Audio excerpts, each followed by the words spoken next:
Welcome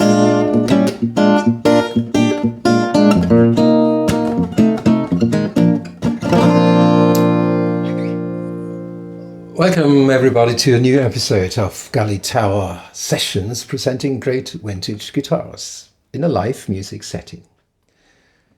We bring this series to you from Florin Media Studios in Landau, southwest Germany, generously supported by a number of collectors in Europe who allow us to showcase their precious instrument.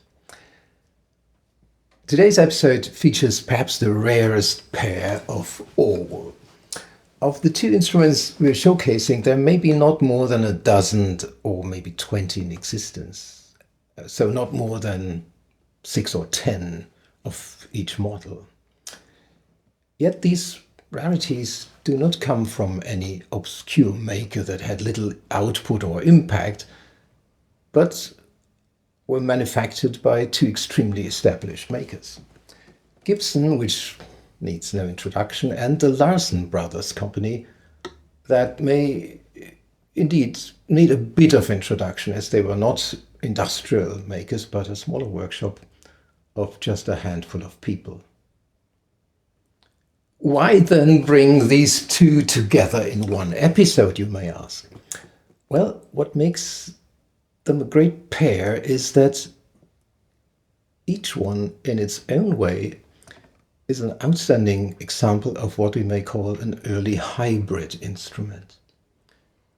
Hybrid insofar as the guitars combine certain structural features in a most unique and untypical fashion. Normally, we would, for example, expect flat tops to have glued-on bridges, whereas arch tops use violin-style bridges with tailpieces. Arch tops, we assume, must have F-holes, whereas flat tops sport round sound holes and so on. But none of these expectations are fulfilled in these two guitars here. There's actually one aspect that I really like about vintage guitars of the 1940s or 20s to 40s. In particular, that back in those days, luthiers appeared much more inclined to experimentation, so that you can find all sorts of weird and unusual combinations that they tried of features and instruments of that period, which makes them just great fun to explore. Of course, some experiments were more, others less successful from a musical or utility perspective, but what determined whether one would be incorporated into a regular model line was not always, it seems, just a matter of musical success. Rather often it might have been other aspects such as durability with regards to maintenance and guarantee schemes, or simply the assumption of a rather conservative mindset with the guitar playing clientele that prevented good ideas from being continued. For two such experimental guitars, you can be your own judge today. We have a super early Gibson archtop with an oval sound hole, big body and a glue-on bridge, and a big Larson flat top with F-holes and a violin bridge tailpiece combo. But now, how do these sound and compare? Let's begin with the grandma, so to speak, the very first regular guitar model that Gibson would ever produce, aptly called the Style O. Now, you may have heard of the Style O or seen photos of that model that don't look anything like the guitar that we show here. Well, again, the model evolved, and what we have here was the earliest variant of the early 1900s. That gave way to the more often seen variant in the 19-teens, the much better known 16-inch version, which sported a distinctive double cutaway and the Mondo type fake scroll at the upper bout here. I've played a fair number of that later variant, and while I think they look very cool and are useful for some ragtimey stuff. Sonically, I think they are rather limited and sometimes a bit mute sounding. But a totally different animal here. The earliest style O, here in a super rare presentation version, of which I've only seen 3 or 4 turn up somewhere with vintage dealers or in the net in the last 3 decades or so. The normal version of the style O is a much plainer and less attractive instrument, and most of them have 16 inches bodies, whereas this one has 18 inches across the widest, or at the widest point of the body. It's a shape that goes back to Orville Gibson, the founder of the company, and shortly after Orville left, the style O in this very configuration was offered, as can be seen from some of the earliest catalogues that Gibson produced. Again, this one has an 18-inch wide body. And yes to you if you wonder whether you have seen this shape in another guitar. Right, it's the same body shape that Gibson would use 30 years later for the Super 400, Gibson high-end and big archtop of the 1930s. The style O sports the Tree of Life motif inlaid throughout the length of the fingerboard, abalone. Intricate wood inlays around the bottom of the side, what's probably hard to see here, and around the sound hole, the oval sound hole. The Gibson star and notched diamond inlaid in the pack head, which is slotted, again only in the presentation model, and the jet black top finish along with the mahogany stain finish makes for a rather elegant piece of art with great proportions. And I've heard quite a few aficionados that would call this early creation of Gibson's perhaps the most beautiful guitar they've ever seen. Of course, there'd be good competition for this award, but I think it would be at least a great contender in my book too. Structurally, there are 3 main features to point out. First, while it is a very wide instrument, 18 inches, it doesn't really feel like a big one when you play it. And this is because it has carved archback and top, each tapering towards the side so that it rather smuggles to your body without the sharp edges that flat tops tend to put into your belly. Plus, the sides are rather shallow anyway. You can see it here, only around 3 inches deep. And let's not forget the wood selection. Have you guessed? Obviously, it's spruce top as usual, but back and sides are actually birch, an early favorite lumber of Gibson's. That they would often use it with their guitars up to the earliest variants of the famous L5s that were produced in the era when Lloyd Law was head of engineering at Gibson's. The birch is not quite as pretty as maple can be, even though it has some nice figure to it here, but I find it generally to be of similar tone characteristics. Now combine this with 2 more unusual features here. First, we have a glued-on bridge on an arch top, a carved, genuinely carved arch top, which is pretty difficult to manufacture because you have to match the contours very precisely here. But it's interesting from the point of view of tonal stimulation, as a glue-on bridge obviously pulls the top up by string pressure rather than pushes it down as a violin type bridge setting would do. Now, how does this pull factor actually work on an arch top? In the world of guitar making, this has remained a very rare combination, so you may have never really experienced it. And I have played only a very few guitars from other makers that sported this combo. One would be the Vega company in Boston that offered so-called cylinder top and back guitars with glued-on bridges, as did Epiphone with a very short-lived but great recording series towards the end of the 1920s. And I have to say that personally I liked every single one of these hybrids.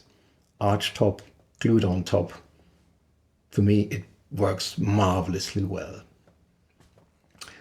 But for our early Gibson here, it doesn't even end with this when it comes to unusual features. This guitar is the only instrument I've ever experienced that has no top braces. You heard right, not a single brace to support the top. We know that a variety of bracing patterns have been tried over time, ladder bracing, bracing patterns resembling letters A, H, or most typically X. We have seen fan bracing, parallel bracing, and a few more experimental patterns, but have you ever heard of a guitar with no top braces and still being healthy, going strong after almost 120 years of age? It does have a rather wide yet thin maple bridge plate underneath the bridge that certainly gives some support, and it has a rather thick top, which certainly also helps here. But again, similarly thick tops we also find, say, on the Angelico archtop guitars, and they all have braces to support.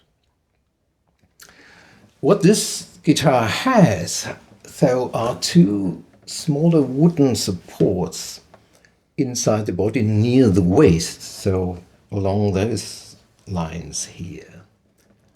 I'm actually not sure how to explain that, as the support certainly is not anywhere near where the pressure is actually exerted on the top. But there might be some wisdom to it. If you find it, just please let me know.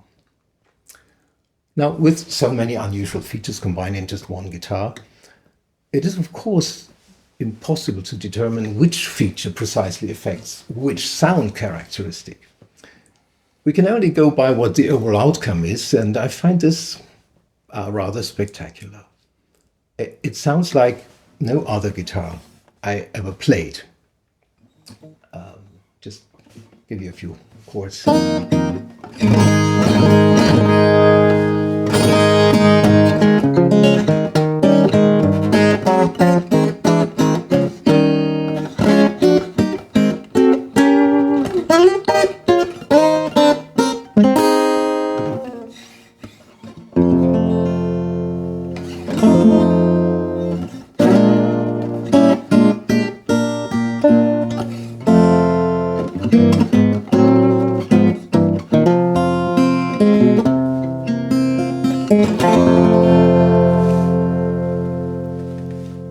Not sure how you would describe it, but I think it has a definition associated with archtops.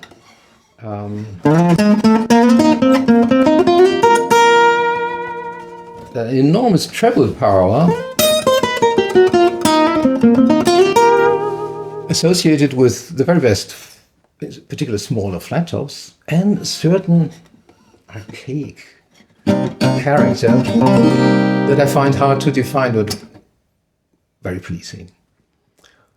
It plays surprisingly well for the pretty thick and wide neck it has, which makes it good for fingerstyle because of the spacing. And for those who maybe come from classical guitar, it has a very long scale of 25.5 inches, very untypical for Gibsons, which for me works best with lower string tension. In fact, we put on this guitar a rather unusual set of strings made by the Austrian company Tomastic Infield. They're silver wrapped, but based not on a core of steel wire, but on a kind of rope structure. Wild, but yeah, works for me. These strings are of a super low tension, not super loud, but with a beautiful refined character that you cannot get from any other string on the planet. So it's a combination that I think works quite nicely, this guitar with this type of strings. Now let's compare it with this old black lady with the Larson blonde F-hole Prairie State model. We put the same set of Tomastic rope core classical strings on this one to facilitate the comparison a little. It's similarly rare. Less than a dozen of these seem to have surfaced. And like the Gibson, it's a big and bold guitar, 7-inch in this case, but much deeper at over 4 inches at the sides. It features spruce top, flame maple back and sides, maple neck. And the Larson Brothers guitars of the 30s and 40s are generally seen as the only rivals to the best pre-war Gibson and Martins in the flat top sphere, fetching similar dollar for high-end instruments such as one like this with pearl and abalone inlays. Carl and August Larson were Swedish immigrants who ran their shop from Elm Street in Chicago from 1900 to the mid-1940s. And they had quite an output for a small shop that was difficult to trace, though, as they marketed their instruments under a variety of different brand names, such as Euphemon, Maurer, Stahl, Stetson, Dyer, beautiful harp guitars, or Prairie State like this one. Only the instruments under this Prairie State brand featured a patented innovation by the brothers, a metal truss rod that runs inside the body from neck block to end block, obviously meant to take pressure from the wooden parts of the system. And what's also distinctive for Larson guitars was that the tops were built, as they called it, under tension, resulting often in a bit of a more pronounced arch to the top behind the bridges, without, it must be said, being carved. So it was just pressure that caused this arch. And in order to maintain it over time, they came up with an innovation to bracing, as they used laminated braces of greater stiffness than solid braces used by their competitors. And this technique allowed them to build with rather light tops, resulting in a pretty unique sound that people described as having great precision and cut, greater actually than most flat tops by other makers, great sustain, and a less booming bass. Especially large-bodied Larsons are extremely sought after, as with these, there tends to be sufficient bottom end, in addition to the unique qualities already mentioned. Some players that were attracted to the Larson sound include Patsy Montana, Johnny Cash, Bob Dylan, and yes, even Jimi Hendrix.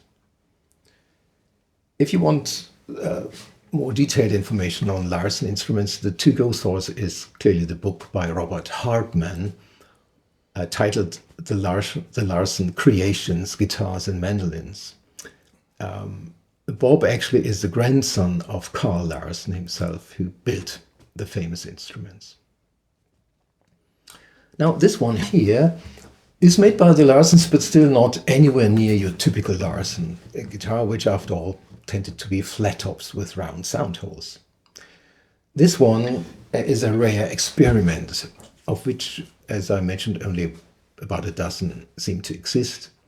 And most of them are 17 inches wide guitars like this.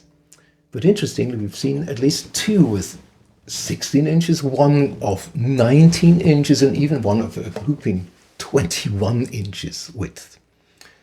speak of bold experimentation. The Larsons were up to it. Some of these have been converted at some point during their life to more normal flat top by either replacing the violin tailpiece combo with a glue-on bridge, or even by replacing the F-hole top with a standard round hole and top with more standard bracing. Speaking of bracing, it's a weird combination of an X with some lateral braces glued in between. Now, how does it sound? Again, with the same classical strings that we just showcased with the Gibson Style O. It sounds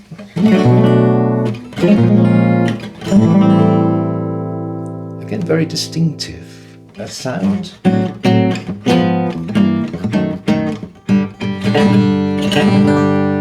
totally of its own. I think it's a sound that lends itself particularly well to recording, as it doesn't have any of the extreme tonal aspects that often make recording difficult. It has great cut, a less bottom end, great definition, and a lesser overtone spectrum. As Stan Werben from Elderly Brothers described it when he had one to offer about maybe 20 years ago, it's a sound that thoroughly pleased some and disgruntled others.